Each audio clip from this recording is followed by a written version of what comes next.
Mr. Albert Tillman. Al, I think I'd like to begin, if you don't mind, by asking you to just kind of tell me about your upbringing. What was your family like? How many brothers and sisters did you have? And what type of values have they and did they instill in you as you socially learned? Okay, well, I was born in when Los Angeles was still kind of basically.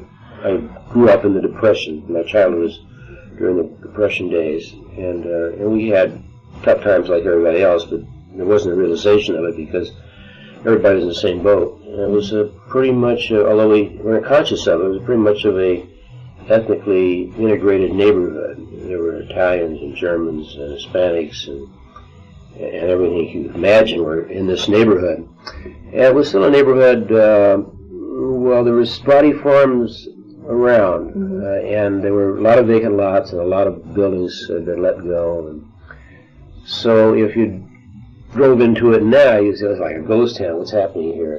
Was it central LA at the time? Well, it was more out in what's called the south central area of LA, Watts area, and it was where the blacks had moved into the area. My house that I was born in, the house on 103rd Street and between Main and San Pedro. I went back to see it, and it's a crack house now down there. Oh. So it was a kind of almost semi-rural growing up. We had a little place to go there, a little forest, and there. My biggest play area was called a drain ditch, which was a storm drain. Came and emptied out, and we caught crawdads there and frogs and all that, and I loved to go there. Because either going there, my favorite things, I get up, especially on a Saturday morning, and we go, wow, I'm going to the drain ditch stand. Go to the market and get a piece of liver the guy would give us and bait your food. Tie that on a string. That's how we catch the crawdads. And we cooked potatoes and eat them. And either that or it was trash day, what we call junk day, when people put their trash out. And I have a little wagon and I go around and I get old clocks and old radios and so forth. And that's where antiques came from. I'm in that business now. So junking was really a big thing. Always has been, still is with me. My parents, my dad was an immigrant from Holland. What was his name? His name was Peter Joseph Ignatius Tillman. What a name. Born into the Catholic Church thing. Ignatius is another, but it's one of the Catholic saint names and so forth, because he was born came to New Jersey with his parents. The parents died really young. He was still about 16 or 17. When he lost his parents.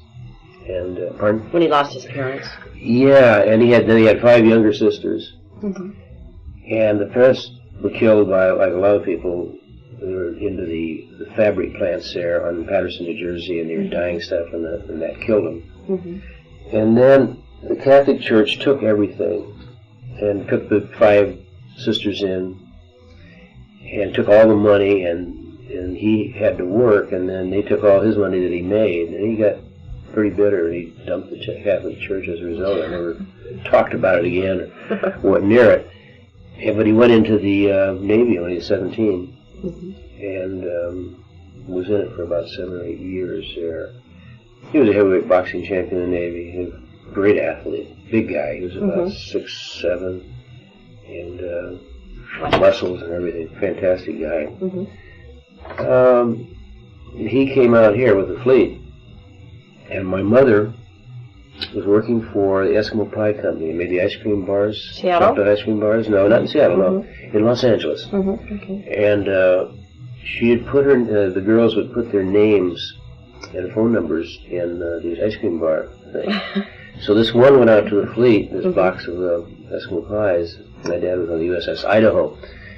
And one of the guys got that.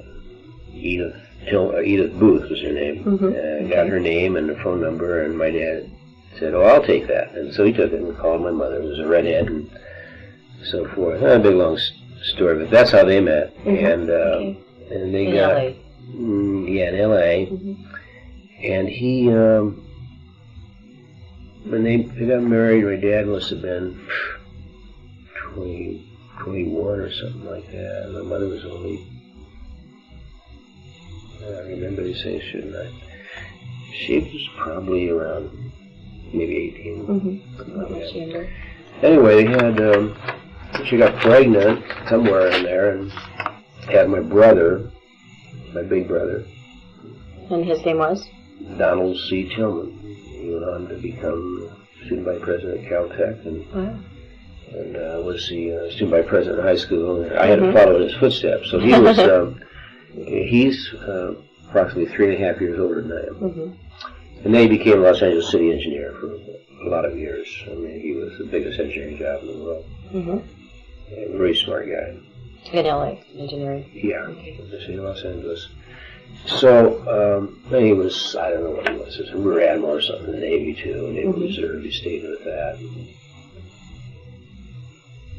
My dad and mother were, my mother was smart and she manipulated the whole situation. I mean, she pretty well told my dad this and that and so forth. And she ran the family. Yeah, she was the brains of the family, really. I mean, she was very manipulative.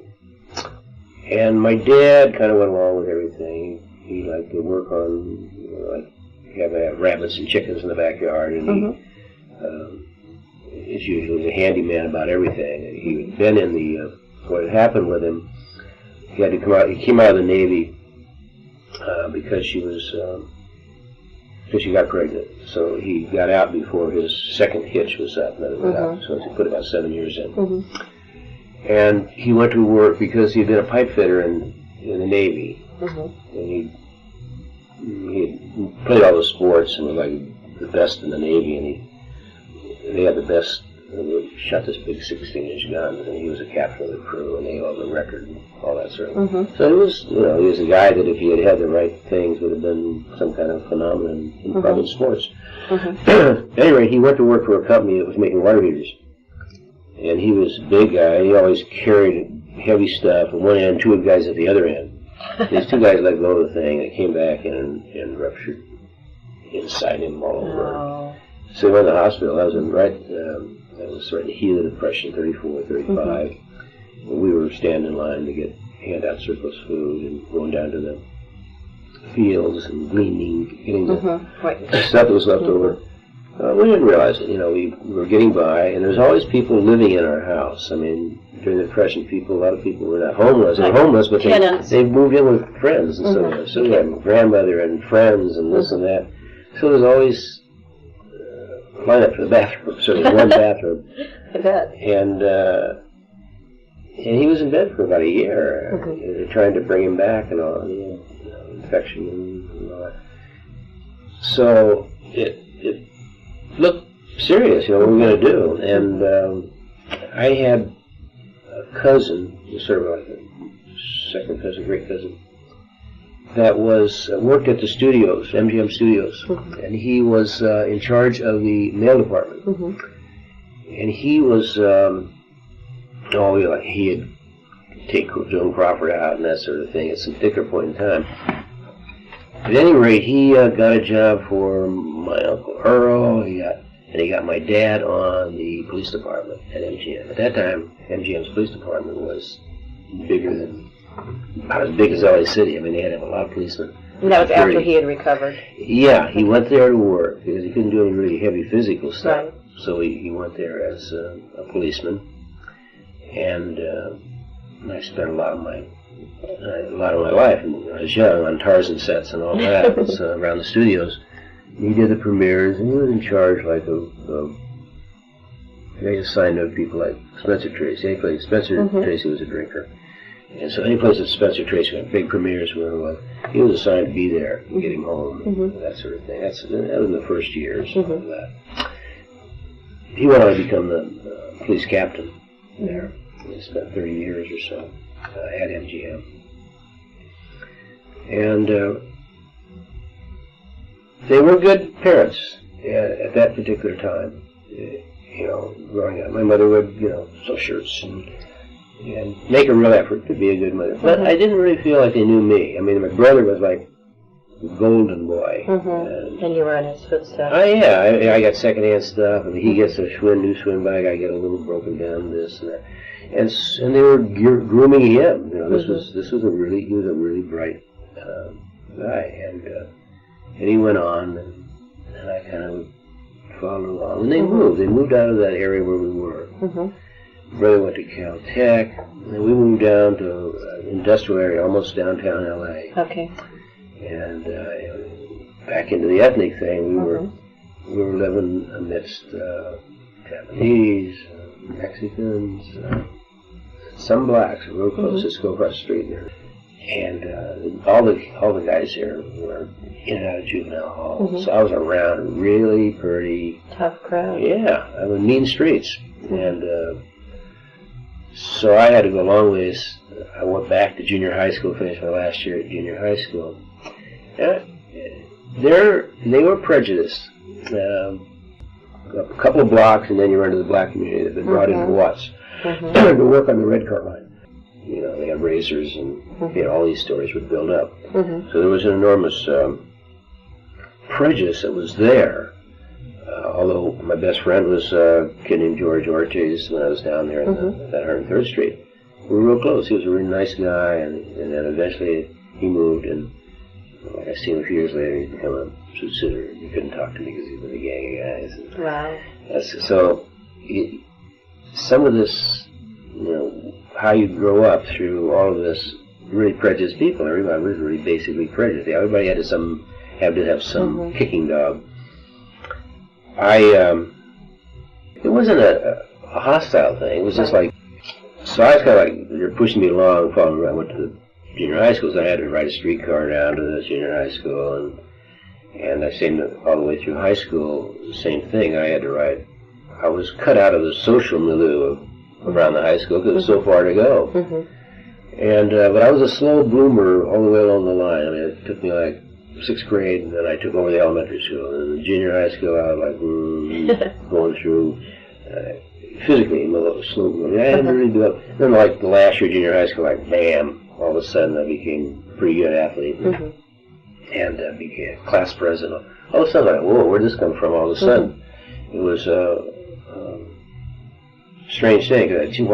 I got pushed ahead in school a year, so I was always younger in these classes and in these physical grades. So it took me a while to catch up. When I caught up, I came on with a vengeance. And basically kind of like that in high school, and then bam, all of a sudden, second year of high school, I exploded, and I was a pretty good athlete. I was heavyweight wrestling champion, and all-city football, and all that kind of stuff. And plus, I did the political stuff, which my brother had done, and I did that. And I moved up into to all the offices that you could hold in student body things. Girls came in at some point in there, and it became a big thing. That's the last year in high school. I was just the natural for student body president, and I got beat by 1 vote. That's what they said. But I had gotten involved in, I was going both ways. I was involved with kind of running around, like party crashing and all that. And some guys, bad guys here. You know, at school I'm playing this, the Golden Glove thing. And I was captain of the football team. So I had, you know, all these things. So there was a lot of resentment against me. And I got involved in a thing on a Halloween night with a gang of guys. For some reason, because I had a high profile, I was the one. The other guys they disappeared in the trouble. Thing, but bam, it was over. And I think I lost the trouble with that. So I learned a lot from that. You know, it was probably a good thing. Everything was just falling in place. So it was a really kind of a hard lesson, but it's just as well. I really I can see where you do one thing and just blow everything away, no matter what else you've done. But my late wife, Ruth, would come along, and I saw her walking across the campus, and wow. College or high school? It was high school. Okay. Last year in high school. So you met her that. And she'd been a late bloomer. She'd been a skinny kid they called Bones, and so forth. And all of a sudden, over one summer, she went and bloomed. And then, oh my God, fantastic looking, great breasts and legs and all that sort of thing, and just so smart. It's like it was a whole big long thing. What was your name, Ruth? Ruth. Lillian McIntyre. Okay. So she's Irish? Irish and Finnish, and great sense of humor.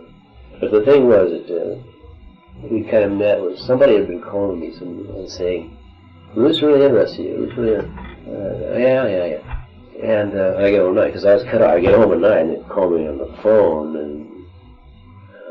and so one that basketball game, I remember I left early and I started out, and then she came after me and said, "Oh, I want to. Is that girl been calling you? I want to apologize." Never do know what this is a real thing. She does something. Anyway, she was okay. So it's all right. And I was kind of shy, really, basically. I would do with bad girls. That's a good, nice girls. Mm-hmm. So anyway, I ran into her one night later. She always go crash the theaters after the parties and stuff. We'd go sneak in, and I ran into her in the lobby there, and she was headed home, and so I'll walk you home. I walked her home, and then it started.